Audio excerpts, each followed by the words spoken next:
Samantala, itinanggi ng Philippine Army na mayroon hit list ang militar. Ayon kay Philippine Army spokesperson Colonel Benjamin Hao, ang hit list daw ay isa lamang imahinasyon ng mga taong nag-aakusa laban sa kanila. Dagdag pa ng opisyal na New People's Army o NPA lamang raw ang may pakana ng hit list. Kaugnay ito sa pahayag ng napabalitang listahan na nakalakip sa isang kaso ng kidnapping, serious illegal detention at trafficking laban sa 15 lider at kasapi ng mga progresibong organisasyong bumisita sa isang sanctuary kung saan nanunuluyan ang mahigit 700 lumad.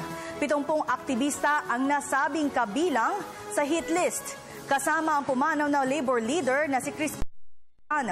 Samantala, humiling na ang ilang mambabatas at human rights advocates ng writ of amparo sa Supreme Court upang maprotektahan sila mula sa banta ng militar.